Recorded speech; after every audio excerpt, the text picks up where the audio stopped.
चाषी माने धान बिक्री करि पारु नाहंती। गत 7 तारिखर धान मंडी खोलिथिले मध्य ए पर्यंत चाषी टोकन आसी नाही। जो मानकर टोकन आसीछि सेमानक धान मिलर माने नेउ नाहंती।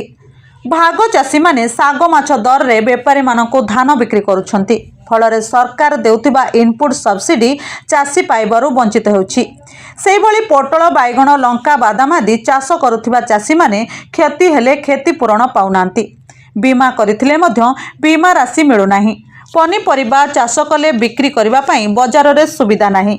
चाषीर उत्पादित सामग्री साइट रखिया पई अद्यावधि शीतल भंडार निर्माण करिबा कही सरकार मिछ प्रतिश्रुति देई चाषी मानकु भंडाई दैछंती।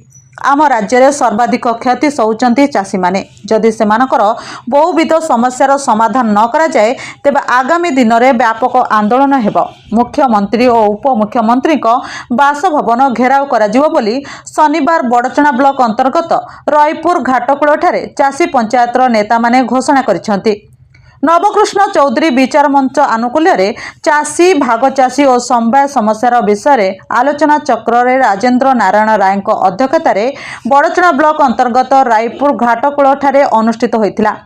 एथिरे ओडिशा कांग्रेस सेवा दलर अध्यक्ष शुभेन्दु महांती मुख्य अतिथि भाव में जोग देथिबा बेले सम्मानित अतिथि भाव सर्वभारतीय किसान कांग्रेस संयोजक अमीय कुमार पट्टनायक, प्रदेश कांग्रेस किसान सेल अध्यक्ष अभय कुमार साहू, परिवेश कमिटी अध्यक्ष सुधांशु देव, जाजपुर जिला कांग्रेस सभापति मागुणी जेना प्रमुख जोग दे वक्तव्य रखिथिले। सरकार जदि चाषी मानक समस्या शीघ्र समाधान न करती तेबे बड़चणारू आरंभ होइतिबा चाषी आंदोलन भुवनेश्वर ठारे पहुंचीबो बोली कहिथिले। अन्य मानक मध्यरे बड़चना ब्लॉक कांग्रेस सभापति चिन्मय प्रधान, निरुपमा साहू, प्रमिला जेना, सुरेश चंद्र साहाणी, गोविंद चंद्र परिड़ा, विष्णुमोहन साहू, करुणाकर राणा, प्रताप कुमार जेना, सचितानंद जेना, कृष्णचंद्र सामल प्रमुख चाषी नेता माने जोग देई आलोचना रे अंशग्रहण करथिले।